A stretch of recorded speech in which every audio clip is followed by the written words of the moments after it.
FM, WGRB. Good morning. We bring you a pre-recorded press conference and information from this morning's daily briefing regarding the flood. We are airing this at 10 a.m. on WGRB, 99.5 FM and WGRB.com. We're doing the Facebook Live video as we recorded at 9:06. We turn it over now to Office of Emergency Management Director Heather Sy.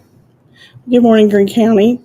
We're about 8 days into the disaster. We just want to touch base with some of the things we feel like the community needs to know today. Currently, we still have one shelter open, and that is at Asbury. We have 7 individuals in that shelter that are still being cared for throughout this disaster till they're able to leave. I want to touch base on FEMA declaration. I want to give you some information.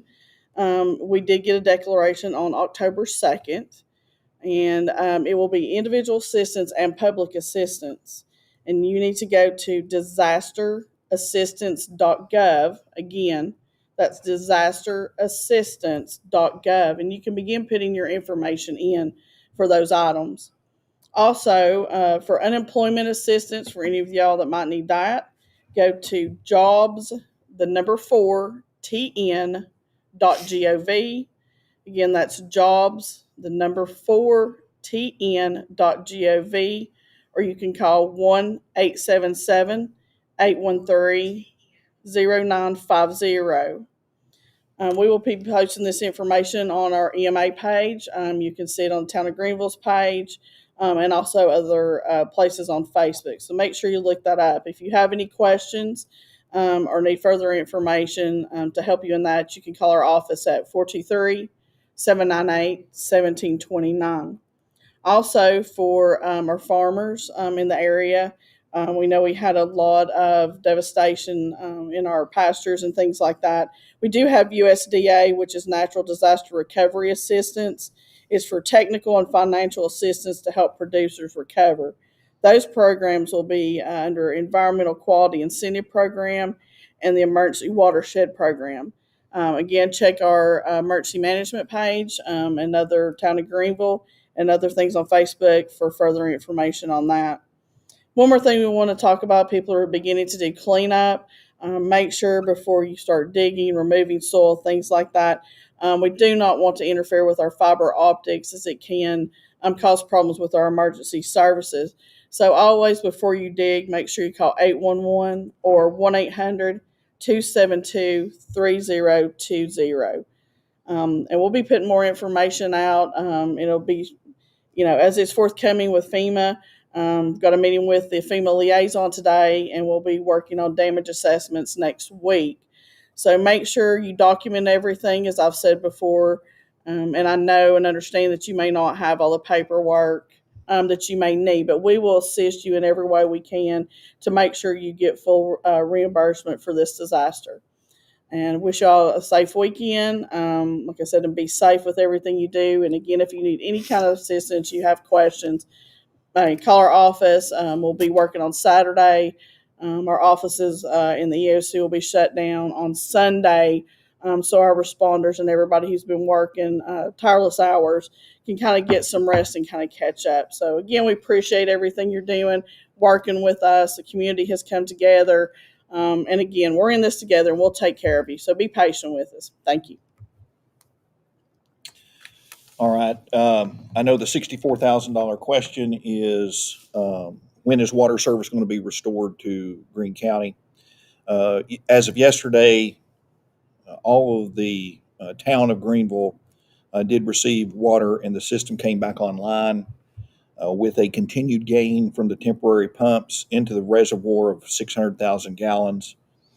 At 3 a.m. this morning, valves were open to 1/3 or 30% of their capacity to all county utilities simultaneously.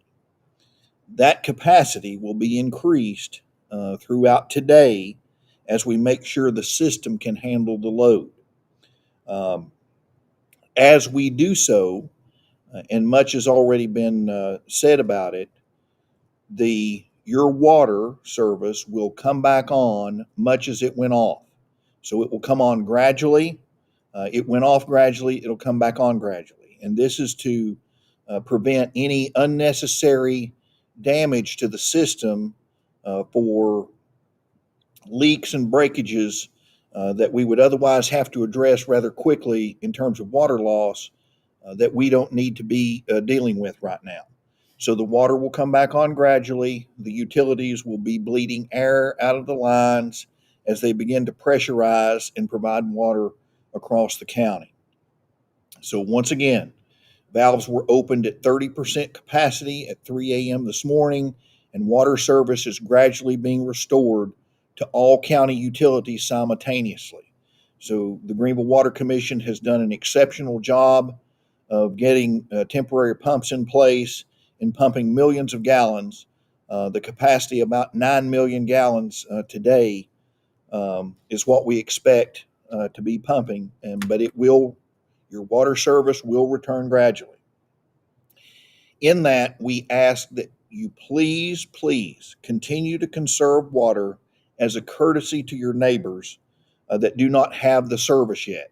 Now is not the time to be pressure washing your house, washing your car, watering your lawn, and doing unnecessary stuff with this very precious commodity until we have the system up and going for everybody. So exercise a little love and grace to your neighbors and continue to conserve water. It also might be a good idea. We hope that it will not happen, but if the system is shocked too much, then we risk having to shut the system back down, and that would be an absolute tragedy. So please continue to conserve water as a courtesy to your neighbors that do not have water yet. So that's all I have on water today. Jones Bridge is now currently open and passable, providing another corridor from south of the river in southern Greene County up to Greenville. So another announcement: Highway 208, otherwise known to us as the Asheville Highway in North Carolina, from Greene County is closed to only through traffic. So tractor trailers and anything other than local traffic will be rerouted or detoured away from this roadway. So Jones Bridge here locally is open. 208 is closed. The Asheville Highway is closed to through traffic to Asheville with the exception of local traffic. Number 3, we were asked about water tank hours in the Chuckey Utility District area for the weekend. So normally, Chuckey Utility has maintained tanker water at Farmer's Daughter and their utility headquarters on the old 11E, and they are there as generally from Monday through Friday from 8 a.m. to 5 p.m. The hours for the weekend, today, Saturday, and tomorrow, Sunday, will be 10 to 5. You can also get regular updates from Chuckey Utility and what they're doing at their website, and that is chuckeyutilitydistrict.com, chuckeyutilitydistrict.com. And that will publish all the most recent updates for where they have water available for the southeastern section of the county. What I can tell you about the efforts that are ongoing to restore water to the county utility districts. Chuckey Utility, serving the southeastern sector of the county, had their line severed when the 107 Irwin Bridge collapsed, and they are putting in a temporary line, a 12-inch line that they're going to lay directly into the river in the area of the Daniels family farm on a temporary basis that will provide water to the southeastern section of the county.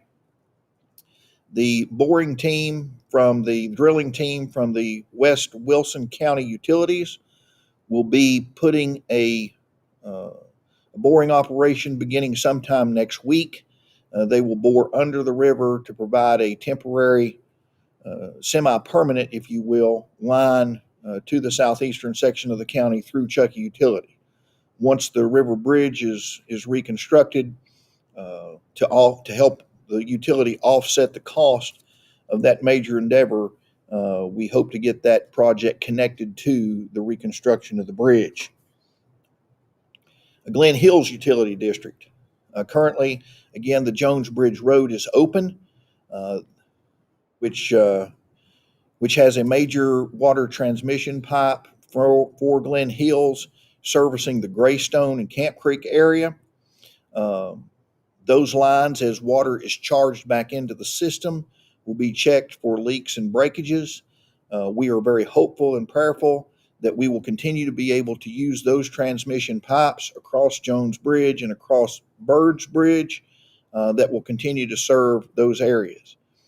If not, there is a contingency plan in place to have water service on a temporary basis across those spans.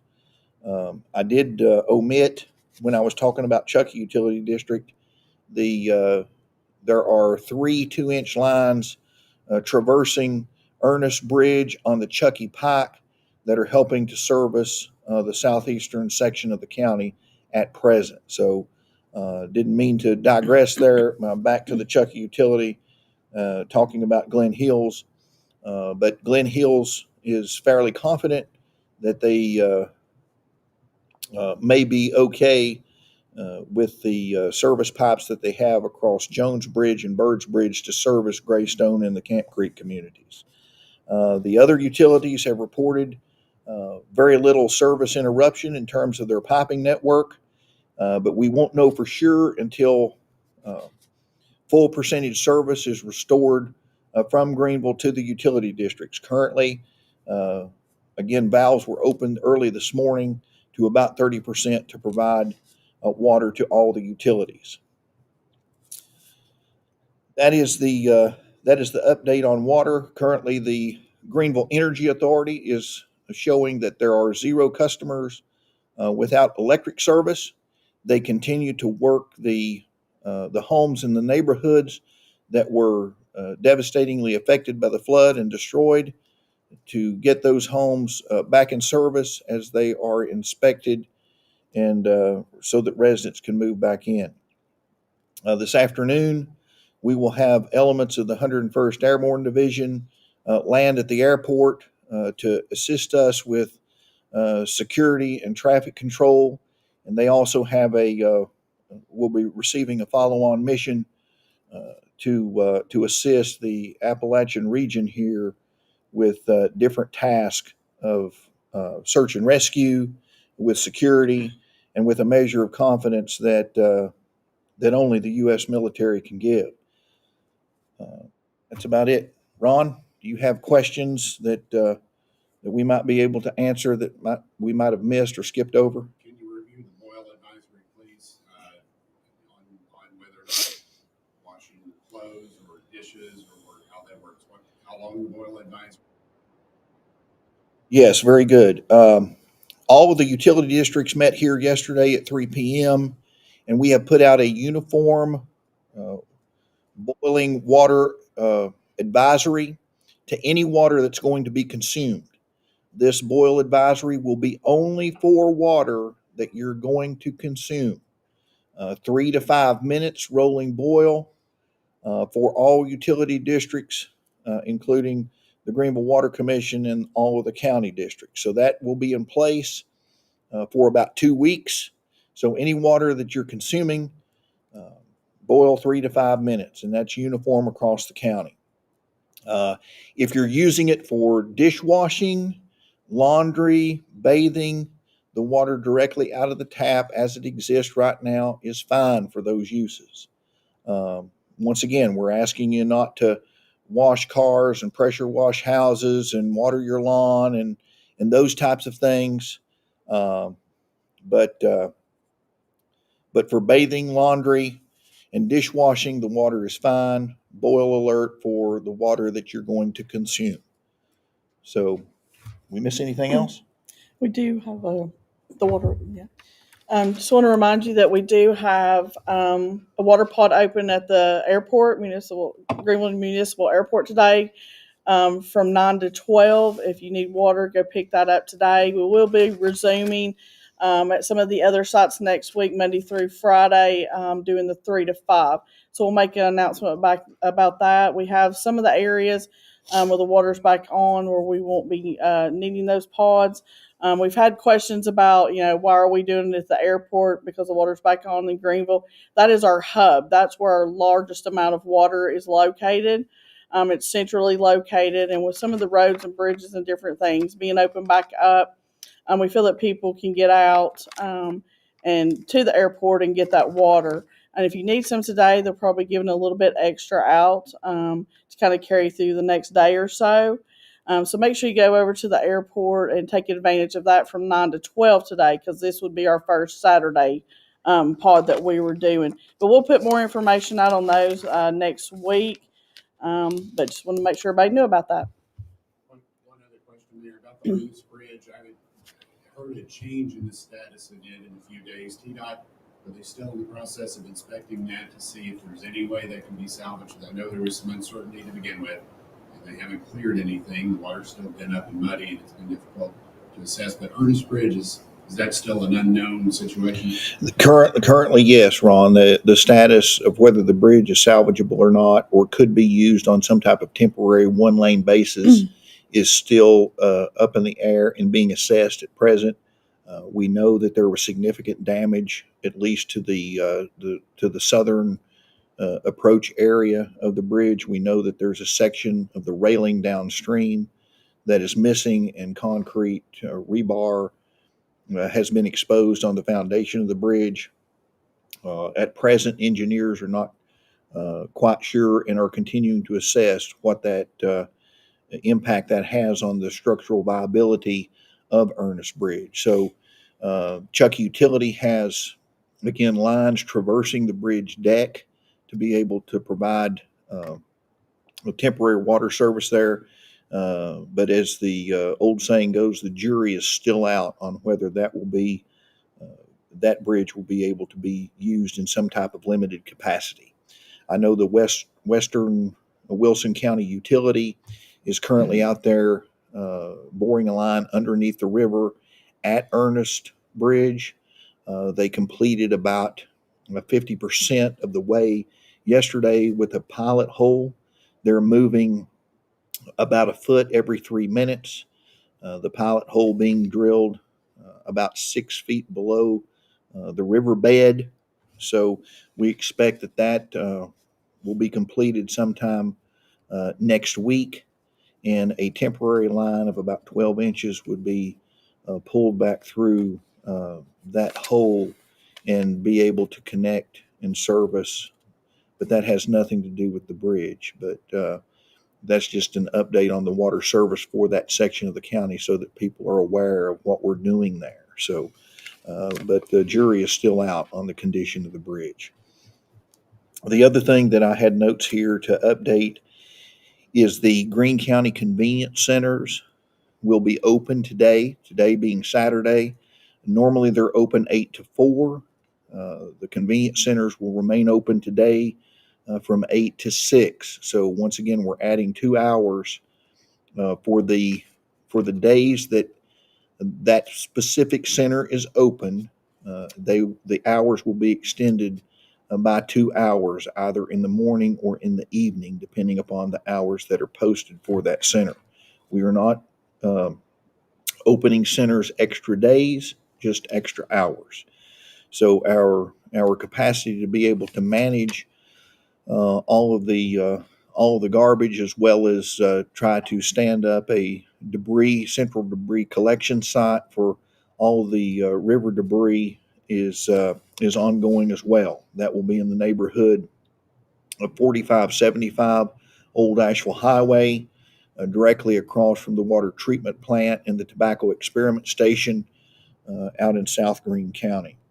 So Ameriscrap or Greenville Iron and Paper, we have representatives there from that company, has stepped up and said that they're willing to assist us in any way possible running that site. So Mr. Matthew Collins is out there diligently working today with some equipment we have from our solid waste department and TWRA to be able to stand that site up and be ready to go sometime next week upon TDEC's approval to begin accepting debris. We ask that you not bring any type of wood debris, construction, demolition, um, particularly construction or household debris to any of the convenience centers. Again, we're trying to preserve those sites for recyclables that we normally take in, metal, demolition waste, and the like, as well as household garbage. But we want to reserve those sites free of any type of disaster related construction waste. So we do have the landfill transfer station open today from 7 a.m. until noon as a courtesy for some folks that have already gotten started for that process. So the landfill transfer station is open today from 7 until noon. Uh, Normally, that facility through the week, Monday through Friday, is open from 7 a.m. to 7 p.m., and they will be closed on Sunday. That's about it, Ron. Thank you very much. Water, garbage, roads, and safety. So, Thank you very much. Greene County Mayor Kevin Morrison, EMA Director Heather Syme, just to recap as they go off screen and off camera. Live broadcast going this for 30% valve opening for those county utilities around 3 a.m. this morning. So the county utilities are going to, as the mayor said, it will come back on kind of like it went off at different points and different times. And they're doing that carefully. You may see areas where water is being let free. That's to help equalize the pressure on those lines. The boil advisory remains in effect. That's the big good news today. The Greenville Water District fully restored, and now they are able to start feeding that out to parts of Greene County. We will keep you updated with our newscasts throughout today and tomorrow. Needed with live briefings next week, we will let you know if that schedule needs to continue. But we will have updates on our webpage at wgrb.com and all these radio Greenville stations.